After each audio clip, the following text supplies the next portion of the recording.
दुविधा होगी। देखो अभी ये है एक्सरसाइज 2। एक्सरसाइज 1 हम लोग पढ़ लिए हैं और एक्सरसाइज 2 क्या है?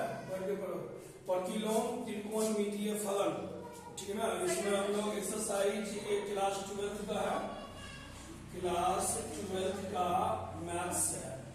देखिए इसको समझने के लिए हम लोग सब मिला के ऑलरेडी हम लोग 10th में पढ़ चुके हैं।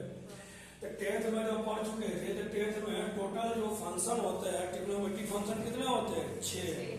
कौन कौन होते हैं?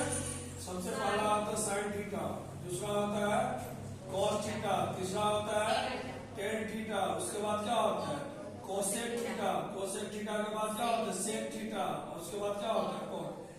इसमें क्या है, इसमें तुमको जब हम लोग ये इनवर्स ट्रिग्नोमेट्रिक फंक्शन पढ़ते हैं ना, सबसे पहला इसमें जो 2.1 चैप्टर पढ़ेंगे रेंज हमको सबसे पहला आना चाहिए। यदि रेंज पता रहेगा ना तो फिर हम क्या करेंगे, हमारे लिए क्वेश्चन जो भी बनाएंगे वो मेरे लिए इजी हो जाएगा। रेंज क्या है? साइन थीटा का रेंज होता है कहां से? -π/2 से लेकर कहां तक बिलोंग करेगा? π/2 तक। इसको ग्राफीय विधि से भी आप समझ सकते हो। जैसे ये देखिए, तो ये हो गया आपका 0, ये हो गया पाई, ये हो गया π/2, ये हो गया -π/2।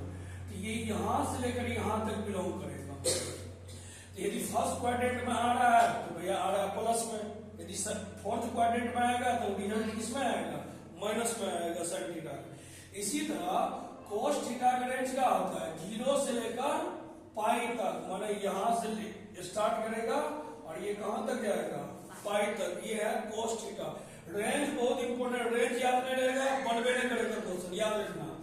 टेन थीटा का जो साइन थीटा का रेंज होता है वही रेंज होता है टेन थीटा का। इसीलिए यदि आपको साइन थीटा याद है तो टेन थीटा भी याद हो जाएगा। तो इसका भी π/2 से लेकर या -π/2 से लेकर π/2 तक है। कोसेक थीटा का क्या होगा रेंज? कोसेक थीटा का रेंज होगा -π/2 से लेकर π/2। और याद रखिएगा यहाँ पर हम जो ये लिखवा रहे हैं इसका मतलब हो गया 0 नहीं होना चाहिए। क्या नहीं होना चाहिए? हाँ, इसका रेंज यही पूरा लिखना पड़ेगा आपको कल के डेट में। नहीं, सेक थीटा का रेंज क्या होगा? सेक थीटा का रेंज हो जाएगा 0 से लेकर आपका पाई तक रहेगा, लेकिन -π/2 नहीं होना चाहिए। क्या नहीं होना चाहिए जी? ये पूरा रेंज लिखना पड़ता है। और इसी तरह कॉट थीटा का जो रेंज होता है बेटा वो आपका चल जाएगा 0 से लेकर वो हम लोग कहेंगे पाई तक जाएगा। ये रेंज है। इस रेंज के अकॉर्डिंग यदि हम लोग पढ़ते हैं तो फिर हमें दिक्कत नहीं होगी। ठीक है, यहाँ तक समझ में आ गया? ये रेंज ऑलरेडी लिखा होगा।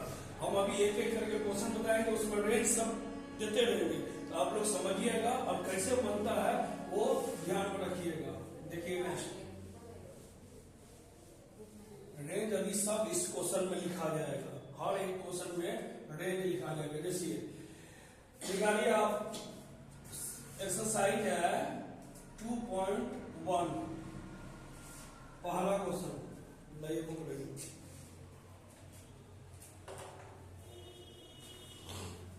देखिए हमको इसमें कहता है, पहला में कहता है निम्नलिखित मुख्य मानों को ज्ञात करें। क्या निकालने के लिए बोल रहा है? मुख्य मानों को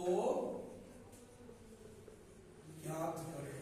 इसको हम लोग अंग्रेजी में बोलते हैं प्रिंसिपल वैल्यू। क्या बोलते हैं हम लोग? हाँ, प्रिंसिपल वैल्यू बोलते हैं। फाइंड द, तुमको या अंग्रेजी में लिखा फाइंड द प्रिंसिपल वैल्यू, या हिंदी में लिखेगा निम्नलिखित का मुख्य मान निकाले। जैसे पहला आपको क्वेश्चन दे दिया है कि देखिए साइन इनवर्स -1/2। अब इसका वैल्यू निकालना है, ध्यान से सुनिएगा। सबसे पहले जो क्वेश्चन आपको दिया उसको आप ले लीजिए थीटा। क्या लीजिए? और उसके बाद लिखिएगा हम जानते, यहां पर लिखिएगा हम जानते हैं साइन के केस में थीटा जो है बिलोंग करेगा -π/2 से लेकर π/2। देखिए हम पहले बता दिए रेंज हम ऑलरेडी यहाँ पर भी लिख रहे हैं, यहाँ पर भी आप रेंज लिखते चलिएगा। तो थीटा कहां से बिलोंग, थीटा कहां तक बिलोंग करेगा? -π/2 से π/2।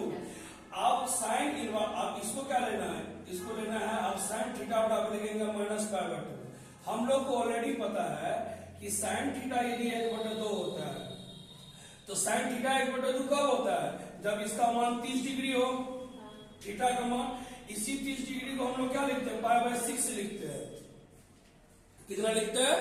क्योंकि पाई का मान कितना होता है? एक पाई का मान होता है 180। 180 को 6 से डिवाइड करिएगा तो 30 डिग्री आएगा। तो यहाँ पर हम लोग π/6, लेकिन ये थीटा π/6 प्लस में कब होगा? जब हमारा साइन थीटा का मान 1/2। यहाँ पर साइन थीटा का मान कितना है?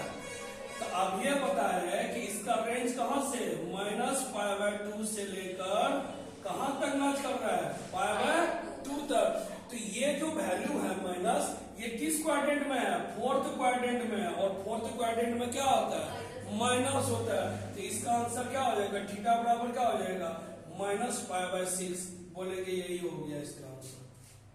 समझ में आया? किसी को दिक्कत? नेक्स्ट दूसरा क्वेश्चन है, उतारते चलिए।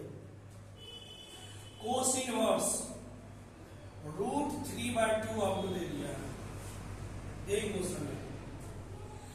तो सबसे पहले क्या करेंगे? नियम एक ही है, जो भी है उसको क्या ले लेना है? थीटा।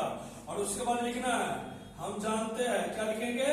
हम जानते हैं कि थीटा बिलोंग करेगा कहां से? 0 से लेकर पाई तक। माने यहाँ 0 है और यहाँ क्या है? पाई। 0 से लेकर ये पूरा, माने पूरे का पूरे 180 डिग्री कवर कर रहा है।